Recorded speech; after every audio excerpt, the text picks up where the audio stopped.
वालों की आवाज को क्या हो गया है? ये हेमंत विश्व शर्मा 5 लाख करोड़ का इन्वेस्टमेंट लेकर आया है, ऐसी आवाज रहेगी क्या? दोनों हाथ उठाइए जरा, अंत तक पीछे खड़े हैं वो भी उठाए जरा। विजय के संकल्प की मुट्ठी पीछे असम ने हर परिस्थिति में विजय प्राप्त करनी है और प्रचंड आवाज से बोलिए, भारत माता की वंदे वंदे। मंच पर उपस्थित असम के लोकप्रिय मुख्यमंत्री डॉक्टर हेमंत विश्व शर्मा जी, असम के ही सपूत और केंद्रीय मंत्री श्रीमान सर्बानंद सोनोवाल जी, असम से पहले विदेश राज्य मंत्री पवित्र मार्गरीटा जी, पवित्र खड़े हो जरा, सब ताली बजाओ भाई।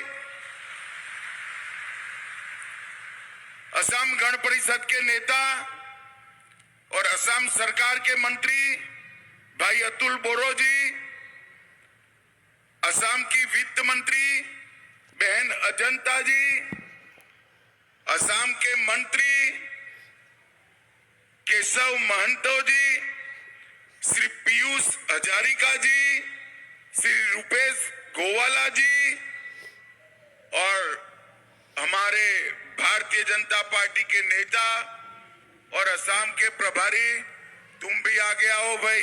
हरीश, जोर से ताली बजाओ हरीश जी के लिए।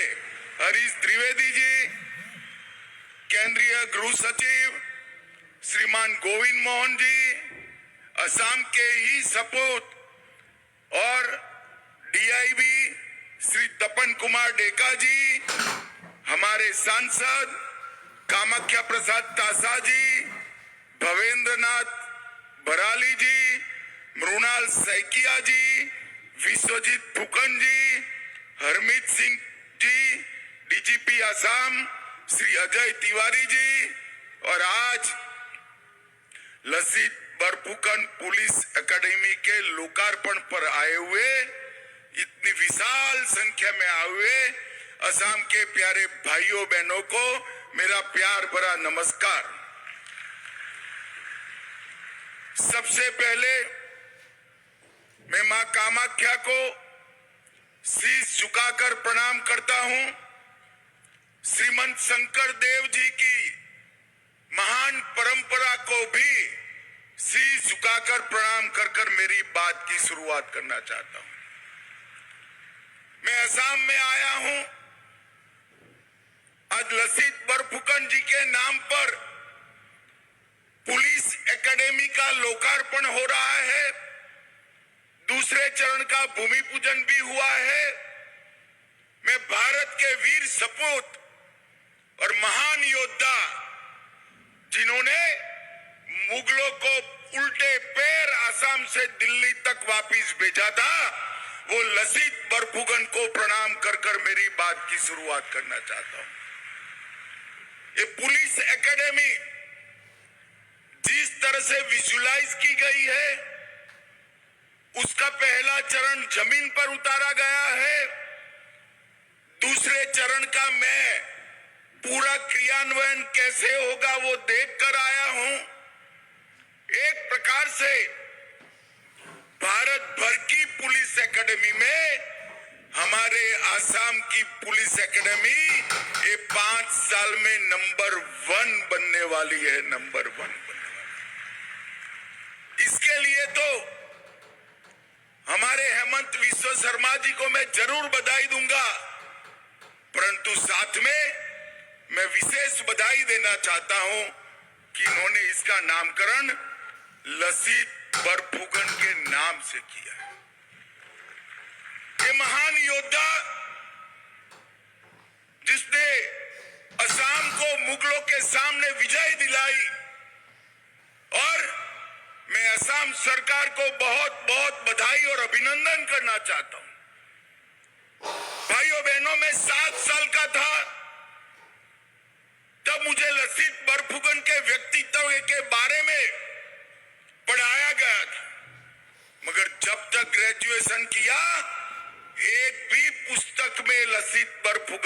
कहीं सरकारी कोर्स में नहीं थे।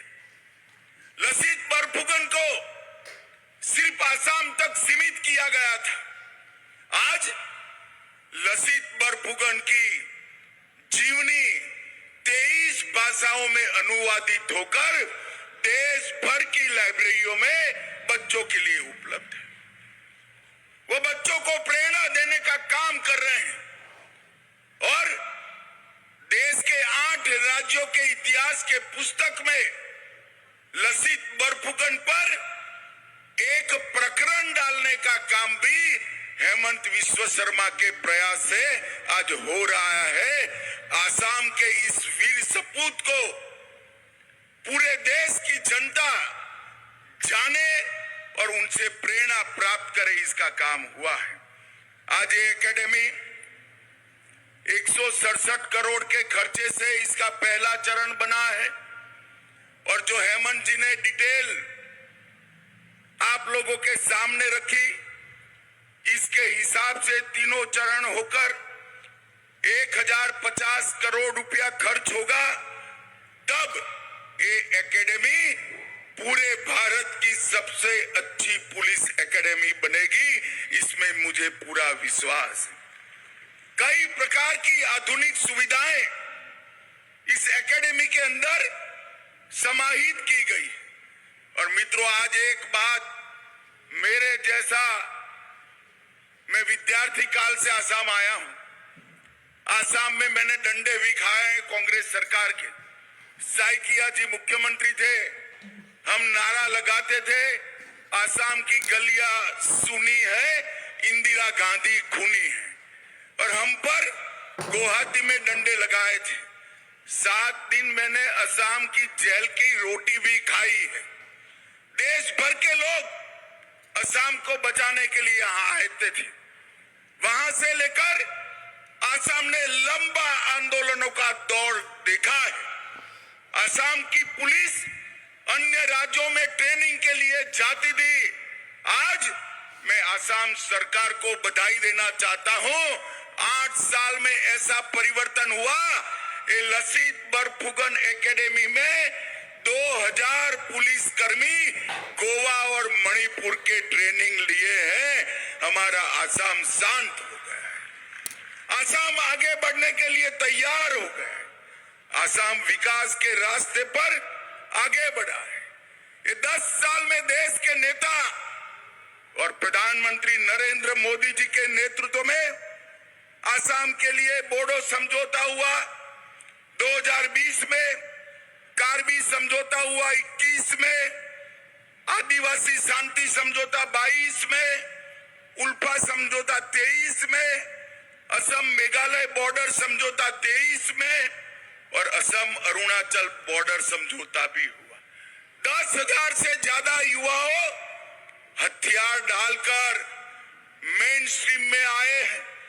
जिस असम में एक जमाने में आंदोलन, गोलीबारी, आतंकवाद की चर्चा थी, वहां आज सबसे आधुनिक इंडस्ट्री सेमीकंडक्टर की लगने का काम भी हो चुका है। 27,000 करोड़ की सेमीकंडक्टर के क्षेत्र में इन्वेस्टमेंट, वो असम का भविष्य बदलने वाला है।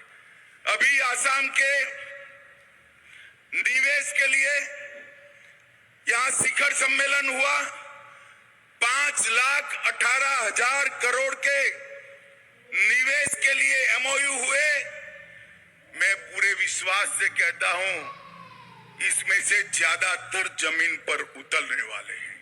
और भाइयों बहनों, मोदी सरकार असम के विकास के लिए और 3 लाख करोड़ के प्रोजेक्ट इंफ्रास्ट्रक्चर के लेकर आ रही है। ये 8 लाख करोड़ के प्रोजेक्ट इतने सारे रोजगारी पैदा करेंगे कि एक जमाने में कहा जाता था असम का बच्चा पढ़ लिख लेगा तो देश में कहीं नौकरी करने जाएगा। आज मेरे असम में देश भर के लड़के नौकरी करने आए। इस प्रकार का स्थिति का निर्माण हो रहा है। कांग्रेस के शासन में आसाम को 1,27,000 करोड़ का डिवोल्यूशन ग्रांट और ग्रांट इन एड मिला और मोदी जी के 10 साल में 1,27,000 करोड़ से बढ़कर 4,95,000 करोड़ रुपया हम दे चुके हैं। 4 गुना अधिक पैसा हमने कांग्रेस पार्टी के शासन से एनडीए के शासन में, बीजेपी के शासन में दिया। मैं पूछना चाहता हूं कांग्रेस पार्टी को, आसाम को इतने साल तक आपने दंगों की आग में झोंका, ग्रांट नहीं दी, शिक्षा की व्यवस्था नहीं की, इंफ्रास्ट्रक्चर नहीं बनाया और शांति भी नहीं आने दी। मोदी जी के 10 साल में इंफ्रास्ट्रक्चर भी बन रहा है, शांति भी आई है और कई प्रकार के उद्योग भी लगे। 10,000 करोड़ की लागत से 200 किलोमीटर से अधिक लंबी भारतमाला परियोजना, धुबरी फुलवाड़ी पुल, 3,000 करोड़ की लागत से 3700 किलोमीटर ग्रामीण सड़कें, 3400 करोड़ से सिलचर चुराईबारी कॉरिडोर 4 लेन करना, मजूली द्वीप, यहां पर सर्वानंद जी बैठे हैं, 1,000 करोड़ से अकेले मजूली के लिए नया तटबंध और सड़क बनाने का काम किया है। ब्रह्मपुत्र के पुल पर 6 लेन पुल बनाने का काम निर्माणाधीन है। 382 करोड़ से नेशनल हाईवे 715 के पर माजुली और जोरहाट को जोड़ा जा रहा है। 1100 करोड़ रुपया गोपीनाथ जी के नाम से एयरपोर्ट का एक्सपेंशन, रेलवे में 9,000 करोड़ का लोकार्पण, 1,000 करोड़ के मूल्य से एम्स, तुमुलपुर में मेडिकल कॉलेज, नलबाड़ी में मेडिकल कॉलेज, कोकराझार में मेडिकल कॉलेज, धुबरी में मेडिकल कॉलेज और कई सारे इंफ्रास्ट्रक्चर के काम नरेंद्र मोदी जी के नेतृत्व में हुए हैं। और गरीब कल्याण के लिए 58 लाख घरों में पहली बार नल से जल पहुंचा, 1,80,00,000 लोगों को 5 लाख तक का पूरा इलाज फ्री ऑफ कॉस्ट किया, 43 लाख घरों में शौचालय बना, 2,32,00,000 गरीबों को हर महीना प्रति व्यक्ति प्रति माह 5 किलो चावल फ्री ऑफ कॉस्ट मिल रहा है, 51 लाख गैस के सिलेंडर मिले, 21 लाख घर देने का काम भी भारतीय जनता पार्टी की दोनों सरकारों ने मिलकर किया। और आसाम की जनता ने भी, मैं राष्ट्रीय अध्यक्ष बनकर आया था, आपने सर्वानंद जी को मुख्यमंत्री बनाया, फिर से चुनाव आया, हेमंत जी को बनाया और दोनों चुनावों में मोदी जी को भारी बहुमत देकर आपने प्रधानमंत्री बनाने का काम किया। आसाम की जनता ने भी भारतीय जनता पार्टी को प्यार दिया है, उत्साह दिया है, आशीर्वाद दिया है और भारतीय जनता पार्टी ने भी शांति लाने का न केवल प्रयास किया, शांति लाकर दिखाई है, इंफ्रास्ट्रक्चर बनाया है और अब हेमंत जी के नेतृत्व में 5 लाख करोड़ का इन्वेस्टमेंट आ रहा है। आसाम के युवाओं के लिए एक स्वर्णिम भविष्य आगे है और मैं हेमंत जी को बधाई देना चाहता हूं। जब वो मुख्यमंत्री बने, मिलने आए, मैंने कहा था सिर्फ 5% कन्विक्शन रेशियो है, कैसे आसाम की जनता सुखी रह सकती है। इन्होंने 3 ही साल में इसको 5% पर से 25% बनाया है। मुझे विश्वास है कुछ ही वर्ष में वो नेशनल एवरेज को पार कर जाएंगे। ये बहुत बड़ी उपलब्धि है।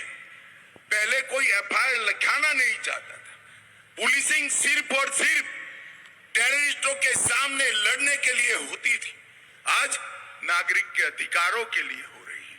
मोदी जी ने जो 3 कानून लाए हैं, इसके सफल इंप्लीमेंटेशन के लिए होती।